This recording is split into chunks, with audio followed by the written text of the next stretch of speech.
పట్టించుకునే వాళ్ళే లేరు ఈ లోకంలో.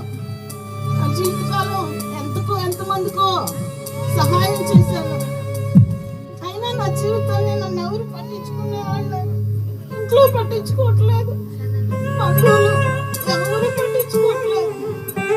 బాగా అలసిపోయాను నా జీవితంలో. అమ్మా ప్రార్థన చేసుకోమ్మా. దేవుడు కూడా నన్ను పట్టించుకోవట్లేదు.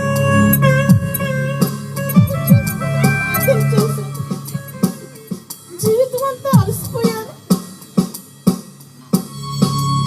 ఇంకెలాగో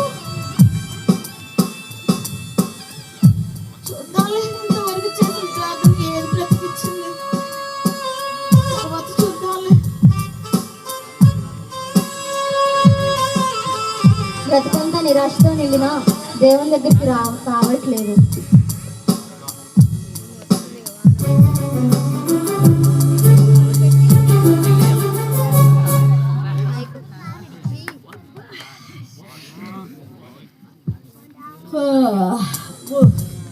ఎమ్మనే తెల్లారిపోయింది ఎండాకాలం. పొద్దున్నే పెద్ద మంచి సెల్ఫీ దిగి స్టేటస్ పెడితే ఉంటుంది. లైకుల మీద లైకులు, కామెంట్ల మీద కామెంట్లు. మనకు తప్ప ఎవరుతారు? పాల్గొంటాం మనం. బా సరే చండాలం వచ్చిందా బాబు, ఒరిజినల్ ఫిల్టర్ పెట్టాలి. అబ్బో నేను వేసిన మన జీవితం. అమ్మా ప్రార్థన చేసుకో అమ్మా. లోపల ఏమో ప్రార్థన చేయాలనిపించింది, బయటేమో ఫోనే విడిచిపెట్టాలనిపించింది. సరే కొన్ని కామెంట్లు కొన్ని లైక్లు వచ్చాక కడుపు నిండింది, ప్రశాంతంగా ఉండి తర్వాత వెంటనే ప్రే చేసేసుకోవాలి నేను.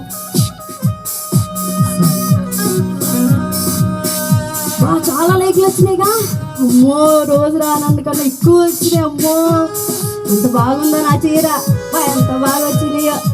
ఇంకా ఈరోజు సాయంత్రంకి వెళ్ళిపోతాం కాబట్టి ముసంగి అంతా తిరిగి అందరితో పెద్ద వ్లాగ్ చేసుకుంటే ఫేమస్ అయిపోతా.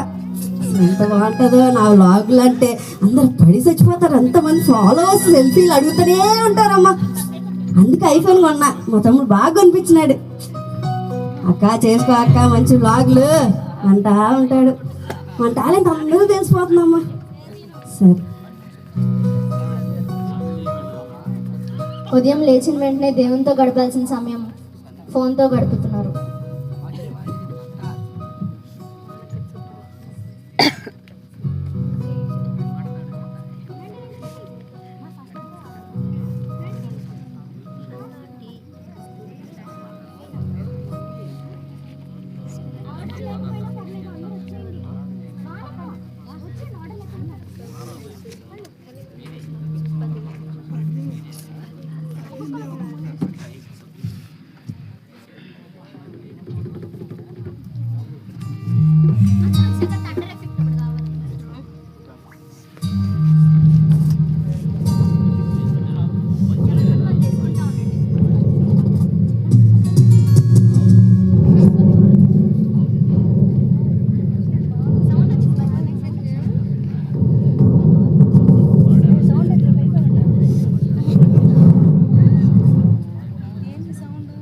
ఇదే మీ ఆఖరి అవకాశం అయితే,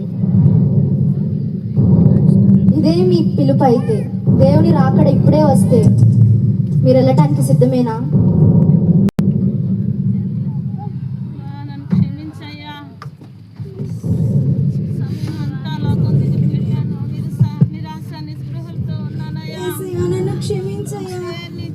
మీరిచ్చిన సమయం అంతా నా షాపింగ్కి నా ఇష్టానుసారంగా గడిపేశానయ్యా. ప్రార్థించాల్సిన సమయం ప్రార్థించలేదయ్యా.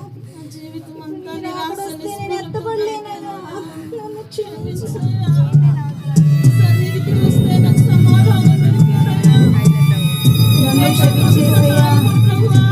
వాళ్ళలో వీళ్ళలో తగాదులు పెట్టి సంతోషించానయ్యా. సమయం అంతా వ్యర్థం చేసుకున్నాను ప్రభువా. ఒక అవకాశం ఇయ్యయ్యా, క్షమించయ్యా యేసయ్యా. ఎంతోమంది ఫాలోవర్స్ కోసం నేను చూస్తూ వచ్చానయ్యా, కానీ ఫాలో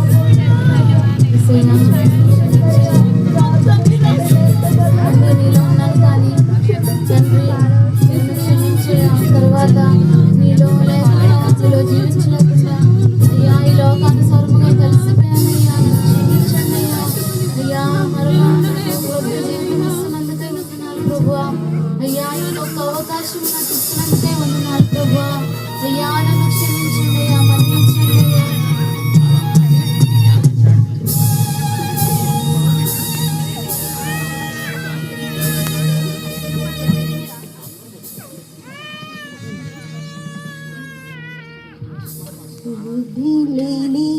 మేకవలే నిద్రపోకుమా ప్రభు యేసు రాకడ సమీపించేనిప్పుడే సిద్ధపడుమా క్రైస్తవుడా సిద్ధపడుమా సోదరుడా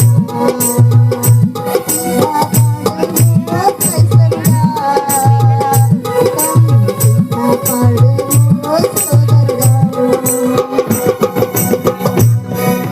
చూశారు కదండి, ఇంతవరకు కూడా మరి వీరి యొక్క బ్రతుకుల్లో మరి వీరు చేసినటువంటి పొరపాట్లను బట్టి మరి పశ్చాత్తాపడుతున్నారు. కానీ మరి సమయం వచ్చేసింది దేవుని యొక్క రాకడ. మరి ఎంతమంది ఎత్తబడే వారిగా ఉన్నారు, మరి ఎంతమంది విడవబడే వారిగా ఉన్నారు.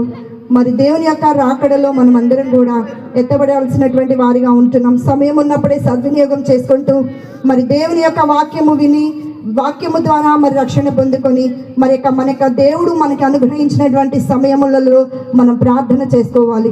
ప్రార్థన లేకపోతే మన జీవితంలో వచ్చేటువంటి ఆ యొక్క దుర్ఘటనలు, ఆ యొక్క మరి ఉపద్రవముల నుంచి మనం తప్పించబడతాం. మరి కుటుంబాల్లో ఎంత శోధన, ఎంత దిగులు, ఎంత వేదన మరి మనం చూస్తూ ఉంటున్నాము. ఈ యొక్క రాత్రి కాల సమయంలో బిడ్డల వారి యొక్క జీవితాల్లో మరి సెల్ ఫోన్ ద్వారా, అలాగే మరి వారి యొక్క వ్యర్థమైనటువంటి పనుల ద్వారా వారు విడవబడేటువంటి వారిగా ఉంటూ ఉన్నారు. మరి దేవుడు మనకిచ్చినటువంటి సమయాన్ని సద్వినియోగం చేసుకోవాలి. ఈ యొక్క రాత్రి కాల సమయంలో దేవుని యొక్క వాక్యం ఉంది కదా, కీర్తనల గ్రంథము 82వ అధ్యాయంలో అక్కడ మనం చూసినట్లయితే దేవుడు ఉత్తమమైనది అనుగ్రహించును మీకు. అంటే దేవుడు మనకేం అనుగ్రహిస్తాడంటే మనకి మంచి ఫలాలనే అనుగ్రహిస్తాడు. అంటే గుడ్, బెటర్, బెస్ట్. దేవుడు ఈ యొక్క ఆశీర్వాదాన్ని నిశ్చయంగా మన జీవితంలో అనుగ్రహిస్తాడు. కానీ దేవుడు ఇచ్చేటువంటి ఆ యొక్క ఆశీర్వాదాన్ని మన చేతుల ద్వారా, మన ప్రవర్తన ద్వారా దాన్ని మనం ఏం చేస్తున్నామంటే పోగొట్టుకుంటున్నాము. ఈ యొక్క రాత్రి కాల సమయంలో దేవుడు మనకి ఇవ్వడానికి ఆయన సిద్ధంగా ఉన్నాడు. మనం అడిగితే ఆయన నిశ్చయంగా అనుగ్రహిస్తాడు. మరి వీళ్ళు ప్రార్థన చేయకుండా మరి అటువంటి యొక్క సమయాన్ని పోగొట్టుకున్నారు. వారి యొక్క జీవితాల్లో పశ్చాత్తాపడవలసి వస్తుంది. అయితే దేవుడు నీ జీవితంలో అంటే నువ్వేం కోరుకుంటున్నావు? ఈ యొక్క లోకంలో అందరికంటే నేను బెస్ట్గా ఉండాలనుకుంటున్నావా, బెటర్గా ఉండాలనుకుంటున్నావా? లోకపరంగా నువ్వు బెస్ట్గా, బెటర్గా ఉండాలనుకుంటే దేవుడు ఏం ఆశిస్తూ ఉన్నాడంటే మీరు ఆత్మీయంగా పరలోక రాజ్యము చేరటానికి, దేవుడు ఆయన సిద్ధపరిచినటువంటి యొక్క రాజ్యము చేరటానికి మీకు బెస్ట్ ఇవ్వడానికి ఆయన సిద్ధపడుతున్నాడు. ఈ రాత్రి కాల సమయంలో నువ్వు అడిగితే వీరు అడగలేకపోయారు. సమయం ఉన్నా కూడా వారు సద్వినియోగం చేసుకున్నారు. ఎందుకంటే వారు విడవబడేటువంటి వారిగా ఉంటూ ఉన్నారు. అయితే